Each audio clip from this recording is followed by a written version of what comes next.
হয়ে যায় প্রার্থীদের নাম, আর একটু পরেই বেরোতে পারে প্রার্থী তালিকা এবং প্রধানমন্ত্রীর অনুমোদনও নাকি পাওয়া গিয়েছে। প্রধানমন্ত্রীর সঙ্গে বৈঠক রয়েছে, প্রধানমন্ত্রীর অনুমোদনও নাকি পাওয়া গেছে বলে সূত্রের খবর।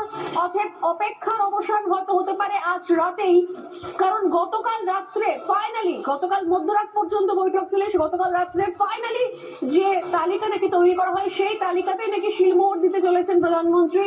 তালিকাতে নাকি সেরকম কোন রকম রদবদলের আর সম্ভাবনা নেই এবং গতকাল রাতে চূড়ান্ত তালিকায় নাকি প্রকাশ হতে পারে আর একটু পরে, এমনটা খবর পাচ্ছি আমরা। দিল্লি থেকে আসছে সেই খবর। এই বৈঠক শেষে নাকি আজই হয়তো বার করে দেওয়া হবে বিজেপির সেকেন্ড ফেজের প্রার্থী তালিকা। কি কি থাকতে পারে আমাদের কাছে খবর আসছে সরাসরি দিল্লি থেকে, কিছু কিছু চমকপ্রদ খবরও আসছে। এই সেকেন্ড লিস্ট নিয়ে বারবার করে বলছি, বিজেপির সেকেন্ড লিস্টের উপরে কিন্তু গোটা সমীকরণটা অপেক্ষা করে রয়েছে।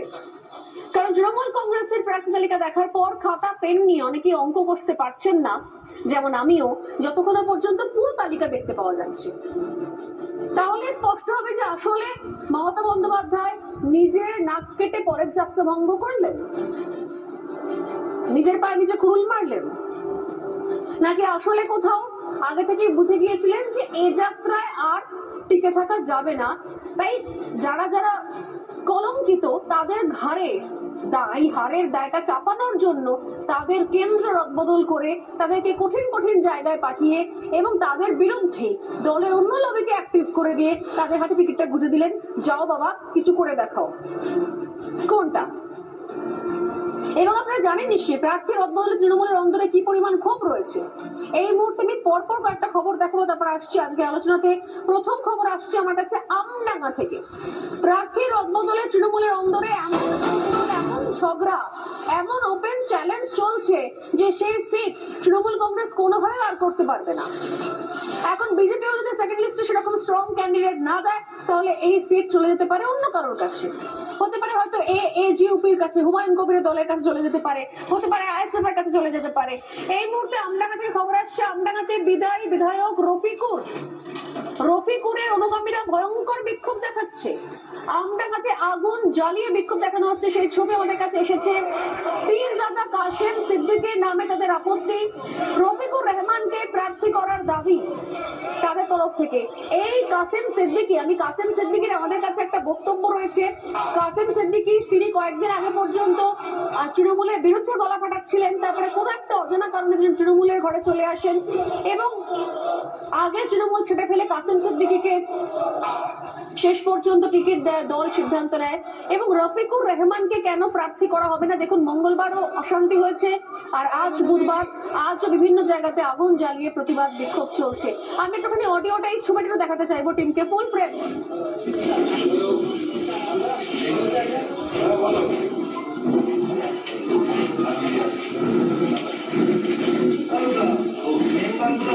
আমি বিক্ষোভের ছবি একবার দেখাতে চাইবো, যে অবস্থা রয়েছে, আগুন জ্বালিয়ে যে বিক্ষোভটা চলছে সেই ছবিটাও দেখাতে চাইবো।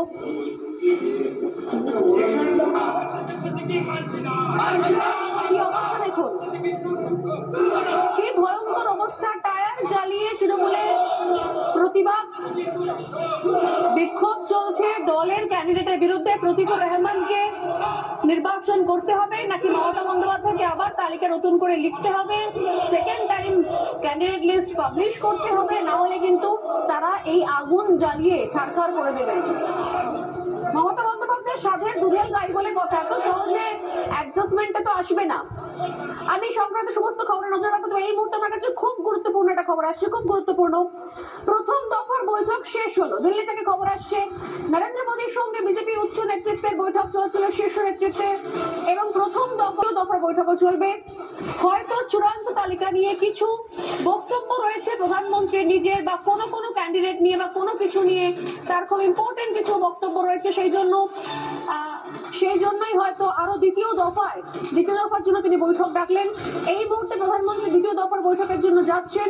সেকেন্ড ফেজে আরো একবার বৈঠক ডাকা হলো, অর্থাৎ প্রথম বৈঠকে এখনো পর্যন্ত যে খবর দিল্লি থেকে যে সন্তোষজনক সেই বৈঠক হয়েছে এবং রাজ্য বিজেপির তরফ থেকে যে তালিকা নিয়ে যাওয়া হয়েছিল সেই তালিকাতে মোটামুটি খুশি প্রধানমন্ত্রী নরেন্দ্র মোদী। কিন্তু তারপরও কিছু কিছু বিষয় নিয়ে আলোচনা করার দরকার রয়েছে, সেজন্য এই মুহূর্তে এক্সক্লুসিভ ছবি দেখতে পাচ্ছেন রিপাবলিকের পর্দায়। সেকেন্ড ফেজের বৈঠকের জন্য, আরেক দফা বৈঠকের জন্য নরেন্দ্র মোদী তিনি আসছেন।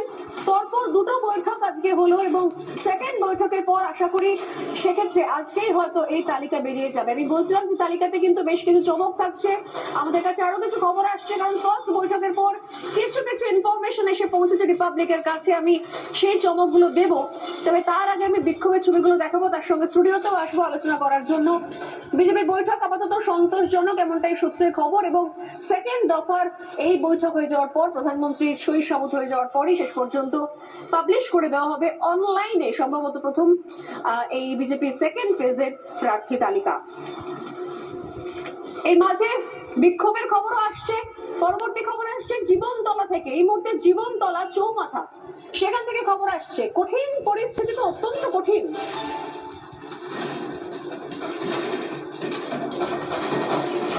দক্ষিণ চব্বিশ পরগনার বিধায়ক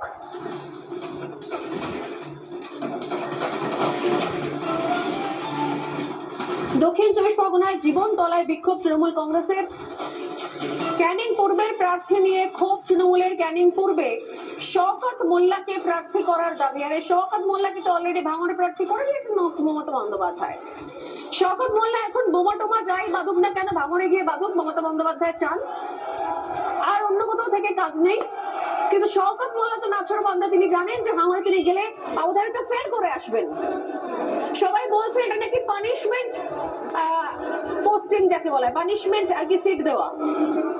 শওকত মোল্লাকে শাস্তি দেওয়ার জন্য মাননীয় পাঠিয়েছেন ভাঙড়ে, যে এত যার দাবি দেওয়া, এত যে অশান্তি করে, তাহলে সে জিতে আসুক ভাঙড় থেকে। কেন ক্যানিং পূর্বে নয়, কেন ভাঙড়ে মানিয়ে চাইছেন তিনি? এবার এতদিন ক্যানিং পূর্বে বোমাটোমা বাঁধলেন, এবার বোধহয় ভাঙড়ে গিয়ে বোমাটোমা বাঁধুন। কিন্তু মুশকিল হচ্ছে শওকত মোল্লা তার টিমকে রাস্তায় নামিয়ে দিয়েছেন। আগুন জ্বালিয়ে বিক্ষোভ তৃণমূলের জীবনতলার চৌমাথার বাজারে বিক্ষোভ, এবং সেই বিক্ষোভ শওকত মোল্লার অনুগামীদের, অর্থাৎ শওকত মোল্লা নিজেই বিক্ষোভ দেখাচ্ছেন। যে ক্যান্ডিডেট ভোটে লড়ার আগেই নিজের অনুগামীকে দিয়ে বিক্ষোভ দেখায়, আগুন জ্বালানোর ব্যবস্থা করেন, তিনি কি করে ভোটে লড়বেন? সেই ভোট থেকে তিনি আদৌ জিতে আসতে পারবেন? ভাঙড় এই মুহূর্তে আইএসএফ এর একটা শক্ত ঘাঁটি হয়ে রয়েছে। এখন জানা যাচ্ছে আরাবুল নাকি আইএসএফ জয়েন করছেন, তাহলে গোটা ইকুয়েশনটা কোন জায়গায় দাঁড়াচ্ছে? মমতা বন্দ্যোপাধ্যায় কি জানতেন? জেনে বুঝে শওকত মোল্লাকে পাঠালেন, কারণ ভাঙড় যে হাতে নেই মমতা বন্দ্যোপাধ্যায় জানতেন, ভাঙড়টা ক্যালকুলেশনে নেই। তাই শওকতকে ইচ্ছাকৃত ভাবে হারার জন্য তিনি পাঠালেন ভাঙড়ে। এর বাইরে তো আর কিছু হতে পারে না। আর ফুল প্রেম দেখাতে বলবো, কি ভয়ঙ্কর তাণ্ডব দেখুন, শওকত মোল্লা অনুগামীরা কি ভয়ঙ্কর তাণ্ডব করছে রাস্তায় রাস্তায়। ক্যানিং পূর্ব থেকে আসছে এই ছবি, দিন ভর করেছে, এবং সূত্রের খবর সন্ধ্যে নামার পরও তারা একই রকম ভাবে রাস্তায় রয়েছেন। রাস্তা তারা ছাড়বেন না।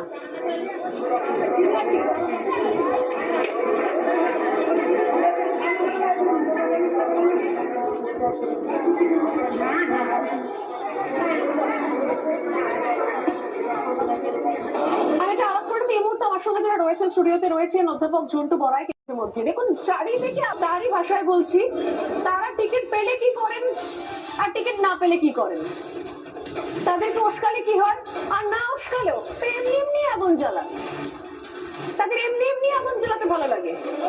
তৃণমূলের কোন দলে উত্তাল মুর্শিদাবাদের জলঙ্গি, বিক্ষোভের আগুন মুর্শিদাবাদের জলঙ্গিতে।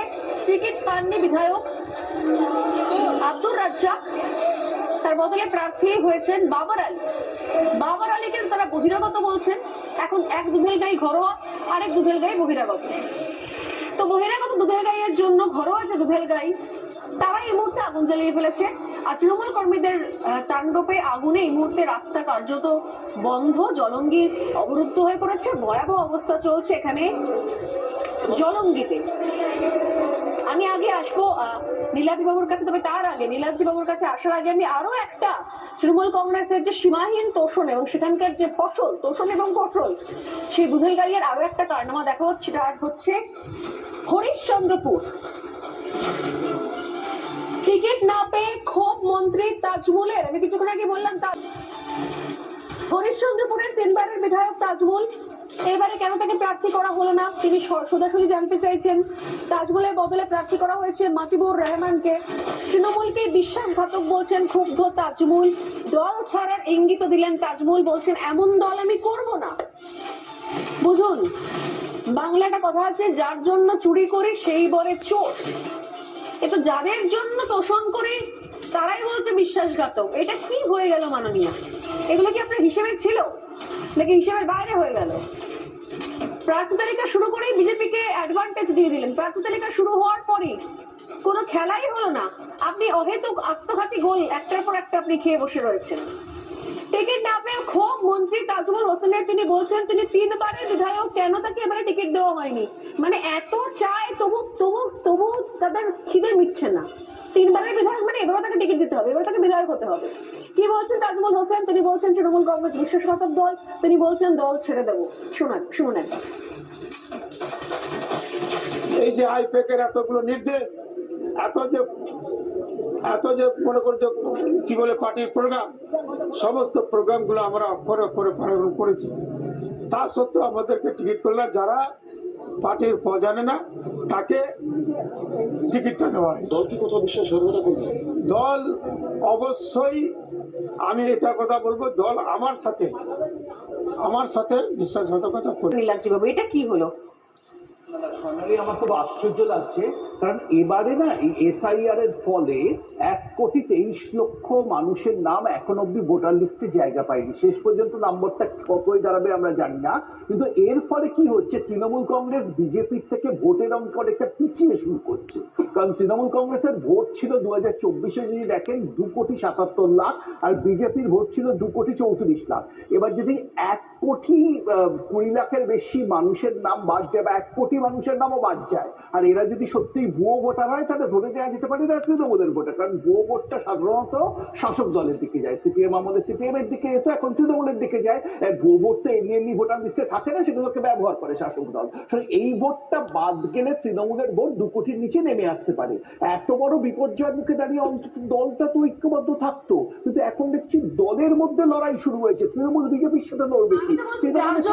যার জন্য চুরি করে সেই বলে চোর, একটা কথা আছে তো বাংলায়। তো যাদের জন্য তো তোষণ করলেন মাননীয়া, তারাই বলছেন তৃণমূল কংগ্রেসকে বিশ্বাসঘাতক। এই হলোটা কি?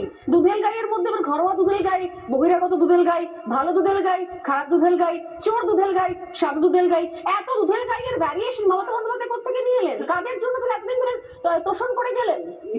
মঞ্চে উঠে মাথা ঢেকে হিজাব করে কাদের জন্য এত কিছু করলেন বলুন তো? এখানেই সমস্যাটা, যাদের দুধেল গাই মমতা বন্দ্যোপাধ্যায় বলছেন, তারা এখন বলছে মমতা বন্দ্যোপাধ্যায় যে আমাদের টাকাটা দিচ্ছেন, যে বেনিফিট গুলো দিচ্ছেন, ওটা আমাদের টাকা থেকেই দিচ্ছেন, নতুন কিছু দিচ্ছেন না, এই কথাটা তারা বলছে।